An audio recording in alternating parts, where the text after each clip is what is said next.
Welcome to tonight's QI, where we're giving ourselves up to an evening of idleness and indolence. Joining me in the hammock with a large gin and tonic in this week's edition of Knitting Today, we have the inactive Ross Noble,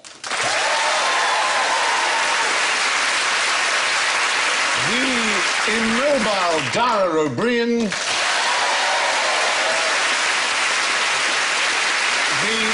indolent Jeremy Clarkson, and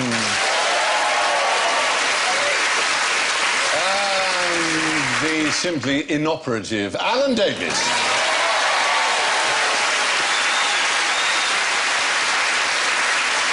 And should any of our panel feel the need to bother with their buzzers today, they sound like this. Ross goes, Dara goes, Jeremy goes, and Alan goes.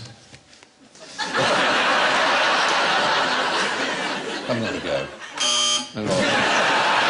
It's that kind of a lazy day. And before we dive in, I should remind our panel of the Nobody Knows Joker. Nobody knows. Yes, for this series, there may be a question to which the answer actually is nobody knows. And if you think that I've just asked that question, then wave the question mark that Alan has just demonstrated. And with that, we might as well shamble along into a question. I've got my hands on the American nuclear trigger. Without putting yourselves to too much effort, see if you can tell me what the code is.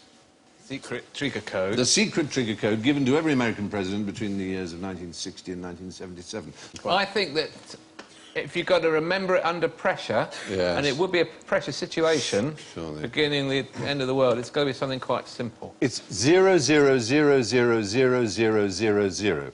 That literally was the code. 4 zeros twice, 8 zeros. 8 zeros. I'm good at maths. 8 zeros. That was the password. Is that because you're just about... It's the end of the world, and you're going to go, oh.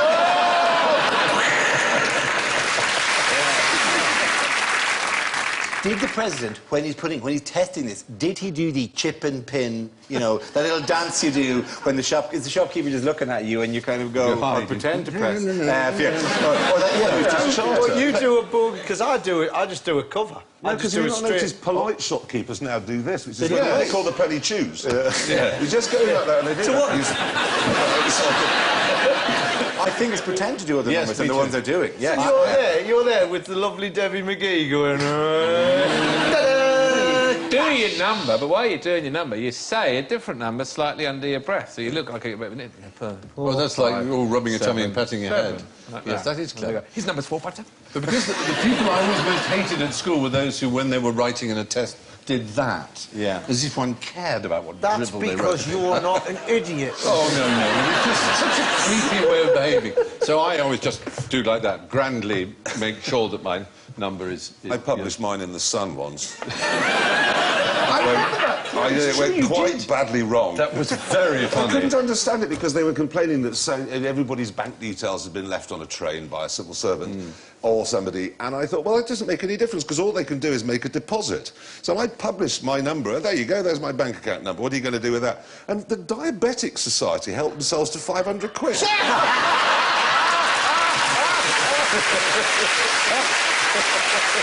Wow. In case we feel smart, the British code, what do you think that was? Crikey. We didn't even have one, is the answer. Basically, it was a bicycle lock key.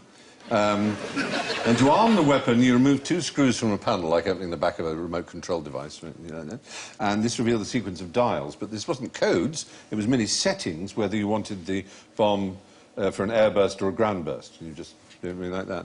So Harold Wilson had to undo the back of a panel, and then... I don't think they brought politicians into it at all. It was just Flight Lieutenant Sanderson. Oh, he just set it off? That's right. When the mood took him. Yeah. They should have had it like, you know, at the top of a tin of ham. Yes. Well, the world's going to end, but never mind. Lovely ham sandwich. Absolutely. That would have been the answer. As far as passwords are concerned, what do you think is the current state of advice? I'm sure everyone watching probably has passwords for anything from bank accounts to social media. what's the advice? The advice is that you should always have a different password for every single thing that you have. Right. And they must always contain at least 8 digits, some of which should be numbers and some of which should be letters, and you mustn't write them down anywhere. Exactly. That's the point. That kind of advice is useless because there really isn't a human being on the planet, certainly one wouldn't want to meet, who would be capable of holding all those in his head at the same time. And actually, the current advice is don't bother about writing it down because if you've written it down and you've got it in a drawer in your desk, you're more likely to have your password stolen online by malware than you are by a burglar getting into your house and seeing it's written down somewhere. If you need lots of different ones for a lot of different things, do what I do and have each of the 7 dwarves. Oh, you've given it away. I also think a burglar breaking into your house is usually like a lot less interested in information theft That's the point. than he's in selling your that's television. exactly the point. I think it was oversold, this idea of writing it down being dangerous, because there's a complete mismatch between the kind of person who will get your password by using technology and the sort of person who breaks into your house to get your TV or whatever. You've really got to watch them smackhead geeks. They're the ones. They're the real ones. They're in like that with glasses on. It's a small cadre of the population. Have you noticed, have you ever tried to wire up a Wi-Fi router? Oh, many times. When you're on the phone to a man in India and he says, go and read the numbers off the back of the Wi-Fi MAC router. numbers. Why does it have a password on the back of the router? There's a default password that the routers have that you can change by going in using your web browser. You can access your... Are you a help desk of some description? I am a bloody hell. There's all my friends call me up with it. Just because I'm a boring nerd, but as it happens. But what you're saying is correct. Have you tried turning it off? Or the one that said, take the card out and hit it with your teeth. Have you had that one? Hit it with your teeth? Yeah, that. What? Yeah. And I just... Oh, He went spotted you. I've got Jeremy Clarkson on the David, showed up your arse. Score.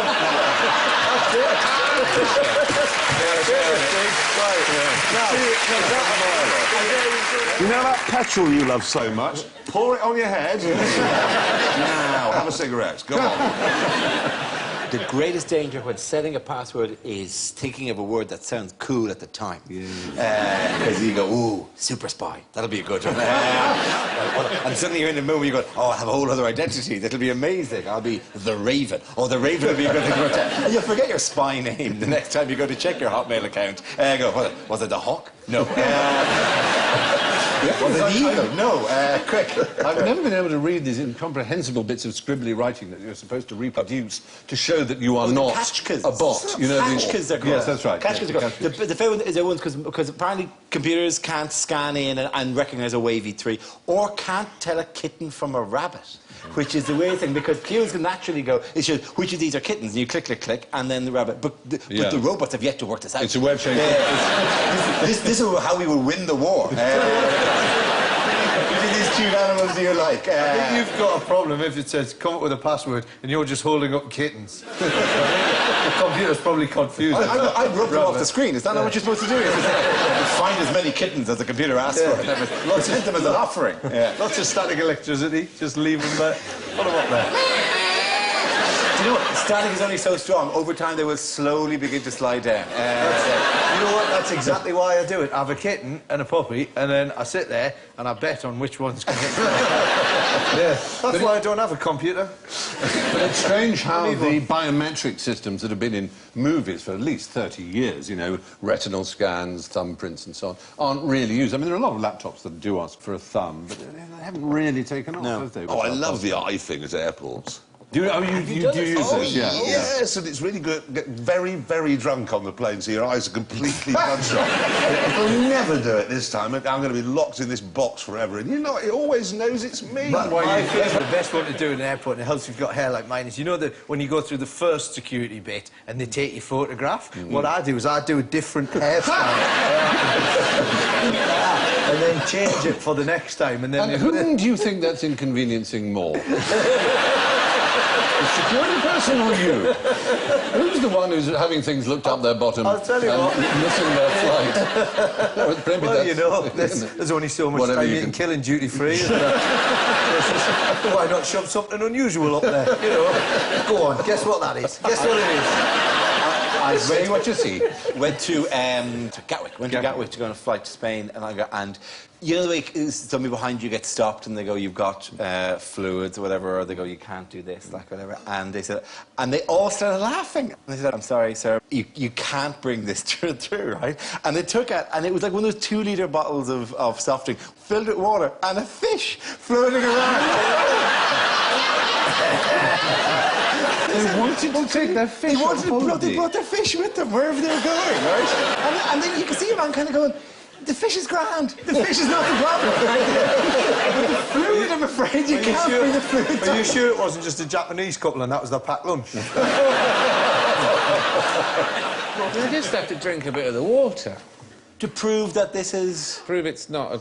Presumably the fish is already proving that it's not Good thing, but evidently, You know what? Fish don't swim in they're nitroglycerin. cutting out been trained to swim in explosive fluid. That is exactly how I found out that I really like baby food. Yeah, that's what they make you eat. They say, "Can you eat a bit of the baby food?" And I went, "Yeah." All right. And I go, "Yeah. Oh, that's good, that." We'll get some more for the child. We'll give her peanuts. Delicious. Stewed apple. Oh, yes. Very Lovely. fine. Anyway, yes, the point is, there's more chance of someone tracking your computer than breaking into your house, and the latest thinking is that you might be better off really choosing a complicated password and writing it down. What's the best way to ensure that you get the best person for any job within a hierarchy? Or indeed, if you like, the least bad person? I'm talking about a principle in the promotion of people within office hierarchies. Everyone gets promoted to one level above their degree of competence. Yes, that is exactly right. Do you know what that's called? Someone. Do you know what that's called? There's a name for that. The Peter principle? It's the Peter principle. Yes. The idea is, if, say, you start in an office and you're very good at filing or whatever, they say, "Hey, we'll move him up to this or her up to this." They go up to that, she's trying to go to that, move her up, move her up. As you're good at things, you will get promoted. Until you get to the thing you're not good at. And that's a sort of inherent flaw with a hierarchical system. So what would be the best way of electing MPs? Obviously, people have fiddled around with types of, whether there's first past the post or AV or PR or single transferable vote. But there is a system which guarantees a certain number of things. It guarantees, for example, that powerful interest groups can have no influence whatsoever on the outcome. That's good. Unlike the current system, where elections are won by people who are good at winning elections, it does not favour the charismatic, the rich, the well-educated or the well-connected. Votes cannot be bought. It's impossible in this system to be corrupt. It's called sortition. It's what the Greeks used. And it is, quite simply, lottery. It is the same way we choose a jury. You are told it is your duty for a certain number of years to be a politician. And you're paid for it. It's a brilliant idea. Yeah, it is a brilliant idea, except for the fact that if it's a lottery, do you really want to find out who the MPs are going to be by Dale Winton pressing a button? Is that really the best? Obviously, Could be you. Look, everybody! Obviously, maybe I shouldn't have used the word lottery, but by a random selection of a citizen, essentially, that it becomes part of a citizen's duty for some part in their life to be involved in the process of government. How many times could you put it off before they made you do it? Like Well, that's an jury interesting service? point, isn't it? I mean, in Australia, they make you vote, don't they? Yes. And jury service, I'm not sure I've been let off jury service, as perhaps you would be, if you are a known face. Sadly, it doesn't wash anymore. Doesn't it? No. Oh, I wrote a letter and I'd said, "Look, love the- I'm I'd very love the- sorry, but I don't want to have some blood-dripped murderer staring at me saying, I know you." I love that. The defendant comes out and sits down. "Oh, shit, it's Clarkson." Oh, God, no. And then sinks into his sombrero going, "I shall not get justice here." You don't have to believe that either. Going to be the crime. What are the chances of an Italian and a German and a Mexican all You're being... clearly guilty because you drive a Prius. The system they should have is they should just open the doors of Parliament and everyone just, like, piles in, and anyone who gets a seat, you're allowed to stay, everyone else out. When the music stops, Exactly. you sit down. Yeah. Speaker of the House with a mouth answer. organ. But sortition is a genuine system that was genuinely used by the world's first really great democracy, Greece, and it seemed to work very well. They believed that the idea of a professional politician with vested interest was inimical to the idea of democracy, rule of people, ordinary people, and that. But it was open to everybody, was it? Because there are quite a few people I've just thought of I don't want doing it. Yeah. Well, mostly the ones who want to do it, which are the ones we have. I'm just more intrigued by the fact of it being random punters, but it being done like that Noel's house party thing, where the television shows you. You know, when they flash on, there'll be somebody sitting on a couch. If they then go, and the Minister for Education is John Smith and Cornwall, and they go, oh, shite. What? No. But anyway, it's worth thinking about, isn't it? It is a fascinating idea that we would have a duty to be politicians. It would stop us moaning quite so much. Why might it be a good idea to use your leisure time smoking 30 cigarettes a day, drinking explosives and eating dried blood? Why would it be? Yes. How might that help one? And indeed, in a strange way, possibly even lengthen one's life. We're in the war here, and there were black ops on both sides. And while we were in Italy, the Italians, who weren't as witless as perhaps we like to think of them as being as an enemy, they sent books of matches as gifts that would drop down on the Allied troops, and inside were little folded bits of paper. And the folded bits of paper said, look, there they were, look, this is how to pretend to be ill, very convincingly. You're going to lose the war. You're having a miserable time fighting us. It's ghastly. You're probably going to be killed. You've got a family back home. You've done your bit. Just pretend to be ill, and you'll get sent home. It's rather clever. And it gives advice for psychological things as well. It says, act as if you hate to be ill. It's quite good psychology. Stick to one set of symptoms, and don't tell the doctor too much. Basically, smoke as much as you can, 20 to 30 cigarettes a day. If you normally smoke as much, double it. And otherwise, there are various other little tricks you can use. Why smoke? I mean, this is before people were going about lung cancer. So, I know people did smoke a lot. It wasn't about lung cancer. It was about the fact that it made people breathless, and it could bring on conditions similar to cardiac arrhythmia and so on. Okay. Isn't it easier to just shoot yourself in the foot? Well, the trouble is that was such a known thing, a blighty one, it was called. I mean, anybody who was shot in the foot in the war, people went, I don't think so. Ear. Yeah, that's it. Shoot yourself in the ear. It's a whole That's a thing. difficult one to get exactly right. Well, And your foot, the worst is you're going to, like, end with a bullet in the ground. But, I like, think I could blow my own ear off. They're telling you how to paralyse your arm by bandaging a pebble on your funny bone. And then there's a needless drawing of a bottom, figure 1. There's no such thing as a needless drawing of a bottom. That's all I can say. Yeah. I don't know this is It doesn't feature in any of the inside. Why is there a bottom? Not mentioned. No. Just there to catch your eye. Advertisers do these days. Meaningless Google.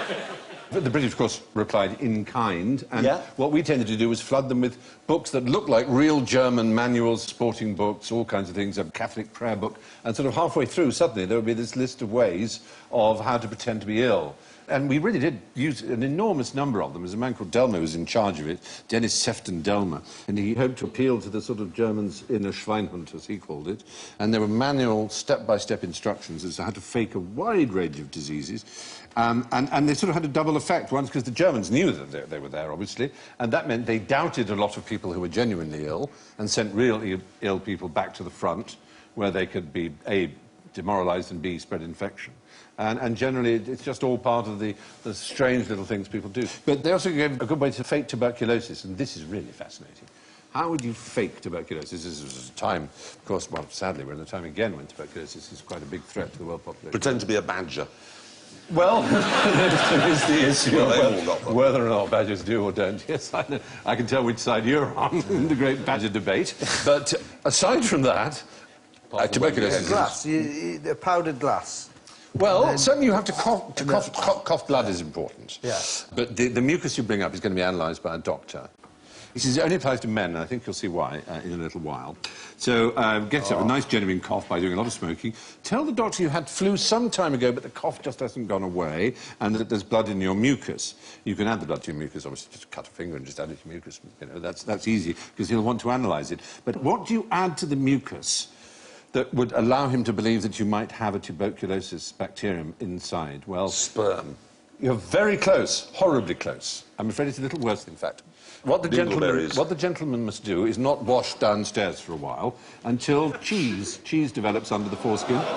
And they take a little bit of this cheesy substance and add it to the mucus and the blood. And so when the doctor asks for the sputum, you give them that. And a lazy doctor, and a pretty averagely competent doctor, would be fooled by the similarity of whatever it is in smegma. You just would rather not do the analysis. Yeah.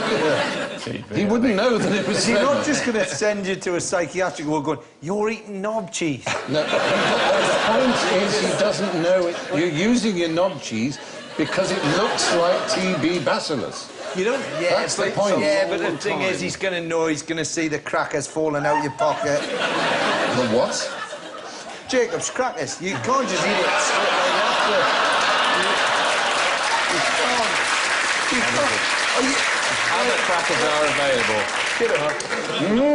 The worst conversation I've ever been in, ever. Ladies and gentlemen, this may be a television first, but I just want you to remember we are talking about a piece of history. We're talking about how people tried to malinger or pretend to be ill. We're talking about hygiene is we're very talking about personal important. hygiene. We're talking about a fact. Some people may giggle when the word smegma or cock cheese is used on television. I think that's their problem, not ours. So, since we've got nothing better to do, what about a board game? Why was Alfred's game so much more successful than Alfred's other game? And that is Alfred, who is quite well... Yes, Scrabble is the answer. Alfred Butts is And he sold out for bugger all. Well, it was an interesting story. He had the idea of the board and the 15 by 15 squares and the triple letter and double word and so on. And he made them himself. And in the early 50s, it was around in the shops of New York, and it was a great success. It just so happened the chap who ran Macy's, the famous department store, he played it one Christmas, and he went nuts for it. Absolute nuts for it. And the following year, it sold 4 million. It was the fastest and biggest growing game in the history of that genre of games. It just completely went wild. And all he got, I say all, was about $1,600,000, Butts, the inventor. But he never complained about it. He said it's perfectly fine. It allowed me to have a wonderful life, and he was proud of it. But he then produced another game, which he called Alfred's Other Game. And that, unfortunately, wasn't a hit, despite the lady in the black busty dress. The principle of the scoring is pretty obvious. He used the frequency of letters in English. The highest possible score you could have from one word has been worked out. I wonder if you know what that word might be. It seems unlikely. Well, it depends if you're Edinburgh. The highest I ever got was underpass on 2 triple word scores. That's very good. I did Bezique once and got sort of 200. Yes, you 200. would do. No, that was very lucky. Well, you would do underpass, though, wouldn't you? Underpass is good. All 3 words. Well, you've got to use all 7 because you get the plus 50. Yes, you've got to get the 50. But the most irritating thing about playing Scrabble with people is when they use words that aren't in common usage, that are in... They just, back in the earlier this year, they announced that GRRL is now a word, but it isn't. No, it isn't. And I basically have my house rule, which is you can't use a word you don't know the meaning of. I just don't think it's fair. No, I'll go even further. Some people just learn lists of words. Okay. Well, why do it? Why put in a word that you Do you let people have the list of 2-letter words on the show? No. Joe is a classic case in point. I know it Playing means with you. love, but I never use the word Joe No. in conversation, therefore you can't have it. Or people who spell axe in the American way. Without the E. It's just no. Do you know the most commonly played word in Scrabble? Penis. No. It is in my house. It's rather thrilling. Gay. No, not gay. It's a good word. It's a fine word. That's 7. Even more 7 points. QI, thank you very much. Key is the most commonly played word in Scrabble. Because it's a Q that doesn't need a U, and you can just put it next to an I, and if it's on a triple letter, you're immediately scoring Yes, but well. it's not. It's the Chinese for the life force, as you know. Well, if you could possibly play the word, and obviously it would involve intersecting with many other words, because it's longer than 7 letters, if you could get oxyphenylbutazone, there is a potential score of 1,178. Just for playing that. And I bet you've done it. I've never played that. Is this called my bluff? Or No. Well, just point out, right? I'm highest- dyslexic. I've never played Scrabble. To me, playing Scrabble is essentially like decorating a bathroom. Oh, Finished. There are games of Scrabble that involve words like Bezique, and there are games of Scrabble that involve words like tits. No, I don't know. And it is shattering sometimes. You look back at a Scrabble board and go, God, we really aren't the sophisticated people we thought we were. The highest recorded single word is 392 for Kaziks, played by Dr. Quizzically Carl. would get you 400, I reckon. That's obviously counting only one of the Zs. Well, obviously, yes. So that's pretty good. But if you got it on two trouble Yes, words... that would be the key, isn't it? It would be fantastic. All right, well, we're going to move on to something where spelling isn't quite so Is it important. Boggle next? I like that too. No, this is Monopoly. Strategically speaking, which are the properties that are best to buy straight away, if you can? Are they the ones that if somebody's in jail, people constantly end up starting That's the again? point. If you get a 6 or an 8, which are the most likely throws you'll get from a double dice game, you're going to land on one of those as you move out of jail, which is rather appropriate because Vine Street, Marlborough Street and Bow Street are all streets which have in common... Courts. They used to have, yes, magistrates' courts in them. I think they're all actually now in disuse, but... And why is there a dog? Well, that's, you know... And a hat? Which one would you choose? You'd choose the car, I suppose. Well, it's just a car or the ship. Why would you... Who said I will... Dog. You take a dog for a walk round Yeah, London. but I got a second. You'd go for the dog over the iron. I mean, given a choice, you go, right, dog or the iron. In most scenarios, dog is a better option. True. Greyhound racing. Yes. Poof, they're off. Oh, the iron's lost again. Shit. Quick, the criminal's getting away. Release the iron. Johnny, I've got to get to that formal occasion in the next while. What are we doing? Do we know how they arrived at the idea of an iron, a dog, a ship? Apparently, one of the theories is that these were all things that were on his wife's charm bracelet. His wife had a charm bracelet, the inventor of the game. She had a ship on her charm. Apparently. Happy Christmas, darling. Here's an iron. She might To remind you of the indentured servitude of our married life. Here's an iron. Now go walk the dog, my top man. My next question on idleness is, what did the dormouse do on his gap year? There's a dormouse, aren't they charming? Yeah, sweet. I suppose this being QI, you know that probably the most obvious thing about a dormouse is... They sleep in teapots. Well, there is... According to Lewis Carroll, they sleep in teapots. They're very which is- quiet. They're not mice. Obviously, And yes. they don't That's have doors either. Nor are they doors. They're neither doors nor mice. It's possible that the dorm is the key. It's the dormancy of them. Sleep. So that they spend so much of their time asleep. They're the only animal that will hibernate for 18 months sometimes. No, look at him asleep there. Bless He's him. dead. Oh, shush! That creature has been killed by those falling nuts next to him. Who tried to fix a bump. Got TB from a badger. They live a surprisingly long life for small Well, if animals. they sleep for 18 months... What they do is they see how the harvest is going to be on the beech trees from very early in the season. If they think there are not going to be many nuts this year, they just go, well, I'll sleep till the next fruiting season and see if that's a better one. And they eat as much as they possibly can. They put on huge amounts of body fat, and they can sleep for that length of time. It's quite astonishing. A strange animal thing I have, our house, you can see the river in the bottom of the garden, and we were showing this to some people who brought their kids for like a barbecue, and a squirrel came down off one of the trees and scampered out to the edge of the water. This is the Thames now. And then started swimming in the water towards far shore. And you could see the ripper where he was going. The tail, when wet, thump, it disappeared.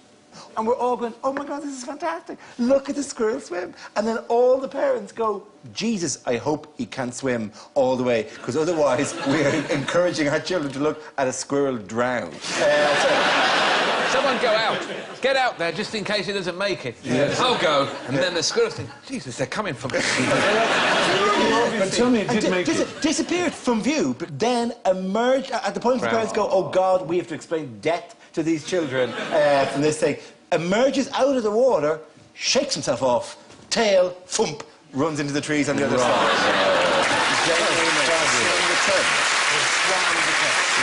Very happy. And raised 400 quid for sport relief. Very good. You have to watch the last item on every local news coverage, because 2 minutes later he was on water skis. Now, could you demonstrate the best way to sit the dolls you have been given, which you should find somewhere, in a chair? We're really after what's best for the back. So you've got a chair and you've got a bendy...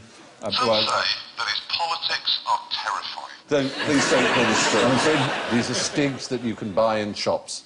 And he pulled the string, and Clarkson speaks. I can't think of anything that would give nightmares to children Yeah. more than... You're the best one in the world. You're not Woody from Toy Story. But what we're after is Realise I what you had a think, chair. what you seriously think is possibly the healthiest way to sit at a chair in an office. Well, I can reveal this is how the Stig actually sits in a chair. Yeah. So you've all gone for very unusual postures. Yes, I I can't love those. believe this. I love those. The head just came off mine and he revealed himself to be Action Man. I knew it. Well, you're all doing very interesting shapes. There you go. Yeah. That's good for his back, is it? Constantly Oddly enough, Clarkson wins on that. Well, it's not difficult. They've Well, all just obviously, got yeah, but no, meeting. you actually win because you're right, not just because you're least wrong. The idea was that sitting up straight was supposed to be good for your posture and good for your back. It's actually quite a steep backward, 130-odd degrees, is much better for you. They're the ways not to sit, that's the way to sit. It's a bit unfortunate you can often slip off your chair. It looks lazy, so bosses never like seeing people do it, but you can say it said on QI, so it must be true. Or you can point to the research that has been done. I don't know if this is possible. You know how if you use a chair, like a lion tamer uses a chair, would that repel a cat? That's how you start, I guess. You Yeah. start with one of those Just on a one of cat, them. and then you build up through the feline species. Really? In working with the line, you start with a smaller chair? I would No, presume with you a work cat. You I start with presume a cat and a small chair. I was just starting with a lion, but with a really huge chair. No, you start with a small cat and a small chair. I see what you're doing. Use Stig to show me where the nasty man touched you, Alan. Stephen. No! Well, let's put them all away now, children. Thank you. Good This must God. have been... Yes, go on. You know, I've got bloody Jim Henson next to me. Oh, look, actually, look. What we can do is we can have our very own mock execution. All we need now is a saw, and there you go. Oh!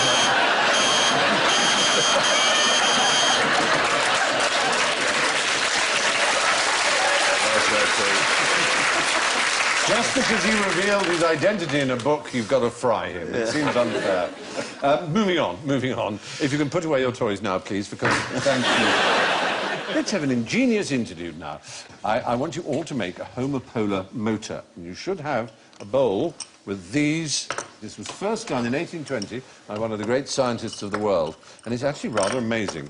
You've got a wood screw, you've got a magnet, you've got a piece of wire, and you've got a battery, obviously. What was it, a demonstration. homophobic motor, did you say? No, homopolar. Homopolar. Homopolar. It means you get rather depressed and you're gay. So no homosexual nonsense. Sir, what do you have to do? What's the tape behind? No, the tape. The tape behind. Oh, there's a man in Take the screw in your You're touched. right hand. With the what? What's he doing Magnet. now? Is that just stuck to the... What's he done? Oh, I see that. That's it. okay. That's it. Holy moly, if that this is works. And the extraordinary thing is how fast it goes round. Jesus. It spins round so Oh, fast. yeah! It really, really does. Still going, it's still going! I'm not even connecting! Why doesn't mine work? Is that working? Look at that. And what happens if I was to use the power from the buzzer and just stick that... It's still going without the wire being involved.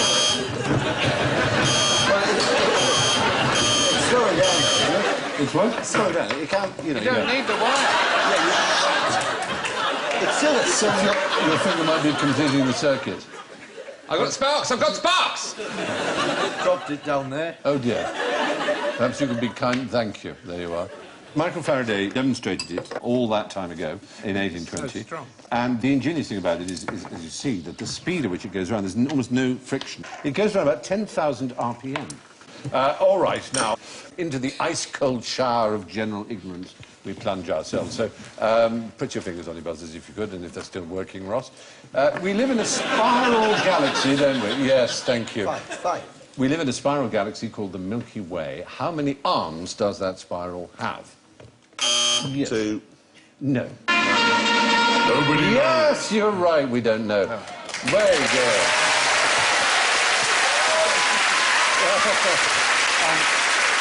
And the reason we don't know is because we're inside it, and we could possibly know that. Yeah, because we're right inside it. We can see distant galaxies and count their arms, but our own, when you're inside, you can't tell. So it's as simple as that. There you go. Now, can you be bothered to tell me what make and model of car this is? Yes? Oh, it's a three-wheeler. What are they called? You drove one hilariously when What your is it? programme kept falling over around corners. Is it not a Robin Reliant? No. A Robin Reliant? It's a Robin. That was really mean of me, because I knew someone was going to do that. Because everyone calls it a Robin Reliant. It's not a Robin Reliant, or indeed a Reliant Robin. That is the Regal Supervan. Yes. The actual Robin was a different model, but for some reason that's the one that's stuck in everyone's head. Right. And there's the one that gets in the way of Mr. Bean in his Mini as well. People think that's a Robin Reliant, but in fact they are these Regal Supervans. I believe you have driven a Reliant Robin. Would you like to remind yourself of that experience? Yes, this was setting off in it. Sheffield. It was Sheffield, was It it? was in Sheffield, and you get to the very funny. first corner. That was a fast one, and then it rolled over again. And then it rolled over all day. Then it rolled over again, and then it rolled in the river. No, apparently letters came to your office once saying that if Mr. so-called Jeremy Clarkson On so-called gear, yeah. knew how to drive the Robin, he would know that you cannot drive it at speed. Yes, as if you were all incredibly disappointed by that. Yes. sort of- Oh, no, it's rolled over again. I must remember to drive more dear. carefully. So a completely boring road test So I followed. believe you then challenged the Stig to drive it on the track. He rolled it over. On the first corner. Sort of It's unbelievably comfortable to roll over it. You'd be very surprised as it flops over. I don't know why, it's the shape of the front wings, and it's just, oh, that's nice. Because, you know, it's quite annoying to be sitting bolt upright, and everybody looks a bit idiotic when they're driving. Everybody does. If you actually look at people in a car, and so to just think, I'm a bit weary, and then just go, oh, yes. And have a lie down. I once flipped a Land Rover. I had a Land Rover. So the thing went over, and bang, like, went onto its roof, onto its side. I was my wife's lip gloss hit me in the face. And then the sat-nav that was on the dashboard just came crashing down, and I was lying there, the dust was all over the place like that, and the sat-nav went, off route, recalculate. It's possible to do a U-turn. It was a marvellous... I've just remembered when we did the rolling the Reliant Robin over, needless to say, health and safety got involved. And they made us take every single thing out of the car, including my cigarettes and cigarette lighter, lest these catapult themselves around and smack me in the eye. So every single thing had to be taken out. And then they put in this sort of, those window-breaking hammers with a very sharp point, very substantial piece of steel, a window punch. And they put that in the centre console. And the abiding memory I had is the thing was this spike. The safety equipment bloody nearly took my head off. Well, that's unhealth and lack of safety gone mad. I'm thinking of training as either a doctor or a vet, obviously. I want the... oh, good God. I want the shortest possible course. Which should I choose? Which is the quickest one to become? I'll do it. OK, ready? Yeah. Doctors. There you go. Yes, people have it in their heads that for some reason it takes longer to qualify as a vet than as a doctor. In fact, it doesn't. By about 2 years, it doesn't. A veterinary degree takes 5 or 6 years, depending on the course. But to become British GP, you must train for a minimum of 9 years. There's 5 years, you may get the word doctor, but at least... and then 12 years if you're going to be a hospital consultant. So. How long was it for vets? Vets was, well, depends on the course, but 5 or 6 years. OK. Yeah. And then they have the highest suicide rate, do they not, of any job? Because the only people who want to be vets are people who love animals. And most of the time you're... They just, what you do is, I love animals, I so want to be a vet when I grow up, and you study for 6 years, and then all you do is drive around the countryside killing animals. My dog's not well. My horse, it's been in the family. Eventually, it's going to get to you. Eventually, you're just going to get fed up with If you're doing them 3 at a time, it's surely already... And also, you're not quite as emotionally attached as you previously were. You're popping them gang-styley, you're doing it on the back, you're lining them up 3 in a row to see how many you can do with them. I mean, I'm sometimes terrified when our vet comes to shoot the donkeys or the horses. Donkeys or a horse. Donkey or horse, you decide. When you did that sound effect there, that's the end of EastEnders. You said it now, in my head, every time I watch EastEnders, and they just go... Horses are dying. It should have been easy now. And you just hear... Doo, doo. I'm just going to imagine these bleeding donkeys falling. It should have been the music for James Herriot. That's what it should have been. And now, all creatures great and small. That's how it starts. Well, the fact is, it will take you at least 9 years to train as a GP, whereas vets can do it in 5. Now, which gets more from charity in the UK? Animals or humans? Oh, it's donkey sanctuaries, like it's animals. Oh, No, we like to think of ourselves as an animal-loving thing, and we like to tell stories of how mad people have given huge sums to donkey sanctuaries or whatever, but in fact it always has been the case that far and away the most money we give is to human charities, and in particular one kind, if you can... well, actually, children's charity. No, not children's charity. That isn't the... Is it cancer. Oh, Obviously, some children riding on the backs of sick donkeys. Yeah, You give a lot more to animals than you do to the old. That may be true. Yes. They've just amalgamated the two major old people's charities, haven't they, at the time, and I don't have those figures. Sorry, I'm I thought you did amalgamated animals and old people. Which would be... what you've created there is a sort of... What you've done... what you've done... They've got it with venison, and they're called old deers. Yeah.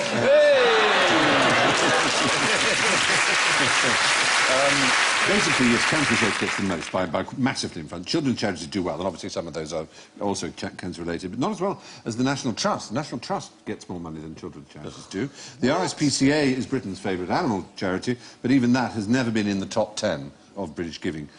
Which brings us ambling idly towards the scores and what reading they make. In last place, with an impressive minus 15, Dara O'Brien. And lounging lazily behind him on +1, Jeremy Clarkson.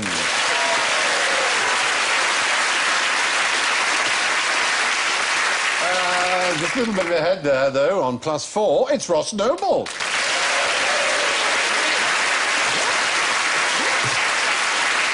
And in an episode which is all about indolence, who would ever have thought that the day would come when I'd say that our runaway winner with +12 is Alan Davies?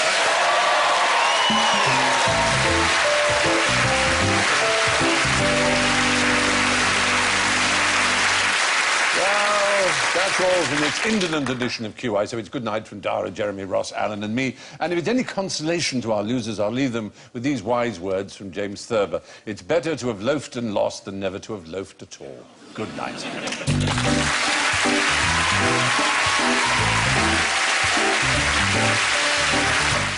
Brand new episodes here on BBC HD tomorrow night at 10.